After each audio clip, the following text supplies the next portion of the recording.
When everything familiar has been stripped away, where do you find your footing?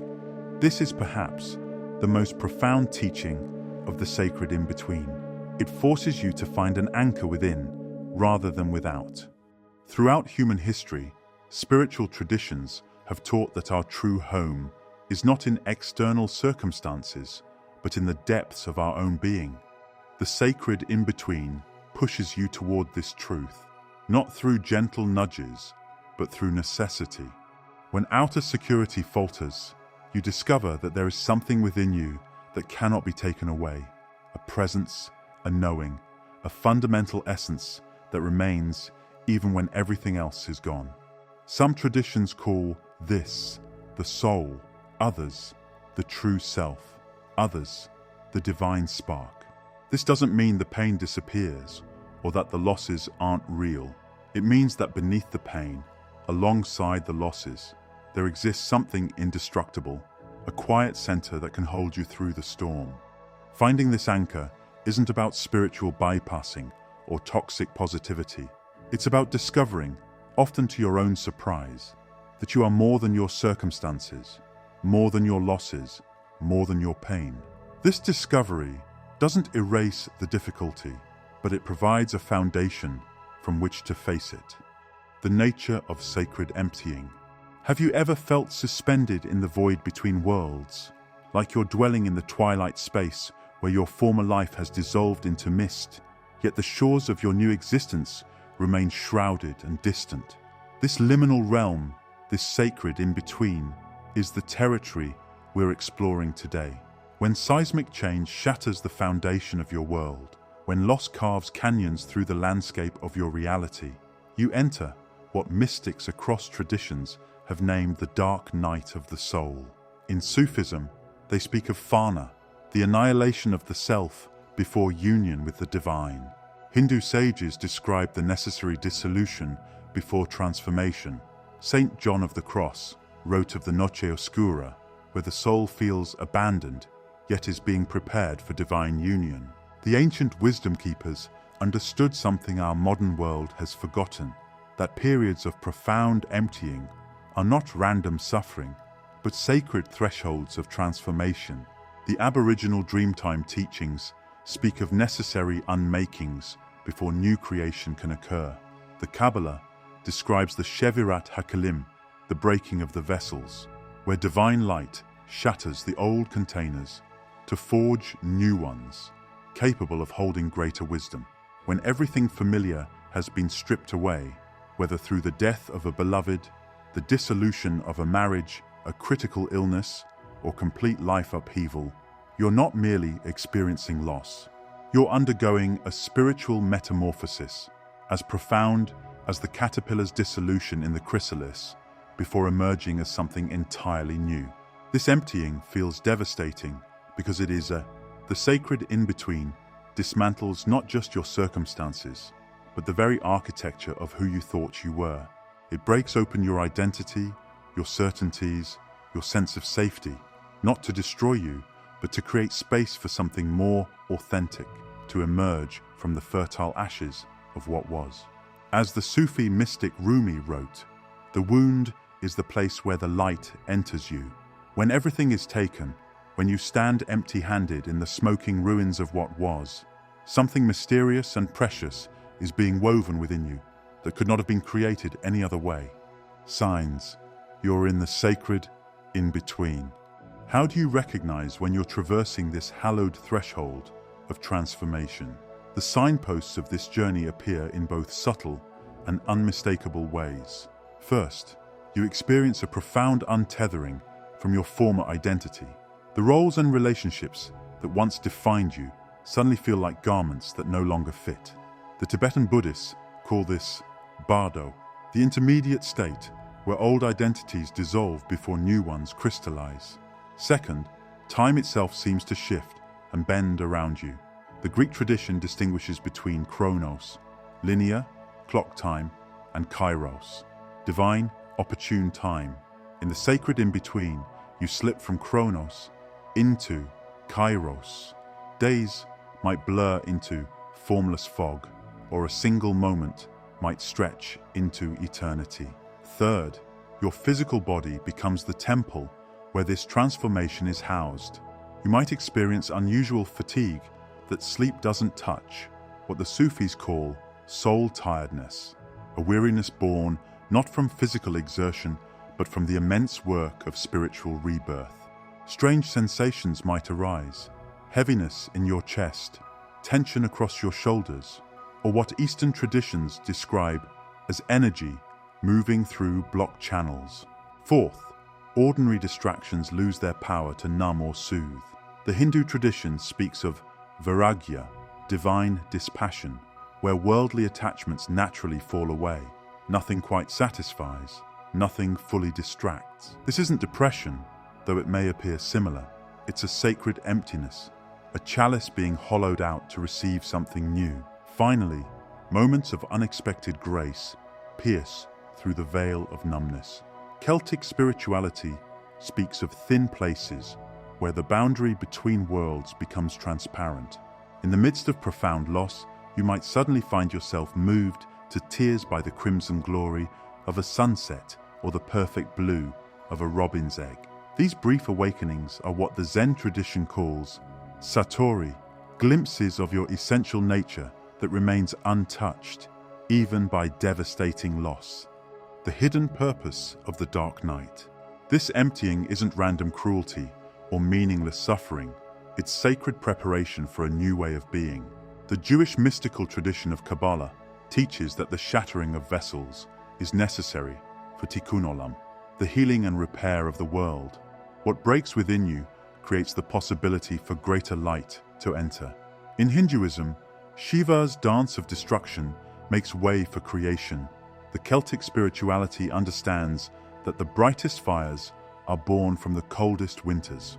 When everything external has been stripped away, you're guided toward the temple within. The Gnostic Gospels meant this when they said, "If you bring forth what is within you, what you bring forth will save you." The Islamic tradition speaks of fana and baqa, the necessary annihilation of the false self before the emergence of the true self that was always there, waiting to be revealed. The sacred in-between dissolves the boundaries between who you think you are and who you truly are. The Zen tradition calls this dropping the body and mind, letting go of the conditioned self to reveal your original nature. All the masks you've worn begin to dissolve in the alchemical waters of transformation, revealing the gold that was always present within the lead of ordinary existence. Perhaps most significantly, this space teaches you that you can survive what you once believed would destroy you. The ancient Greeks understood this through the myth of the phoenix, the bird that must burn completely before rising, renewed from its own ashes. This knowing becomes a foundation that nothing can shake, a quiet, unshakable confidence born not from success, but from the simple, profound fact of survival. How your body carries the transition.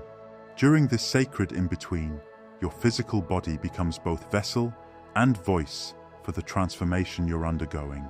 The body often expresses what the mind cannot yet process or articulate. You might find yourself unusually tired, needing more sleep than before.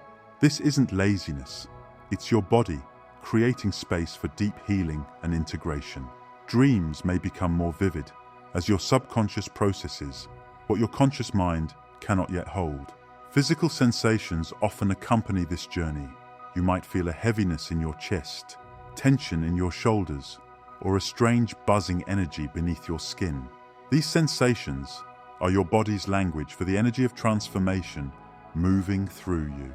Your nervous system may feel more sensitive, easily overwhelmed by noise, crowds, or even normal daily activities. This heightened sensitivity is asking you to honor your new boundaries and needs for quiet and space. The ancient traditions understood this body-soul connection. In yogic philosophy, profound life transitions create shifts in the subtle energy body before they manifest in the physical realm. What you're feeling is this energy realignment, the unseen architecture of your life being rewoven. Listen to these bodily messages. They're not asking you to push through or get over it. They're asking you to slow down, to honor the magnitude of what you're experiencing, to give your whole being the time and space it needs to transform. Finding your anchor in the storm. How do we stay steady when everything around us has changed? The anchors we once relied upon may have been swept away by the tempest of transformation. Yet there remains a possibility for a different kind of stability, one that emerges from the depths of your own being.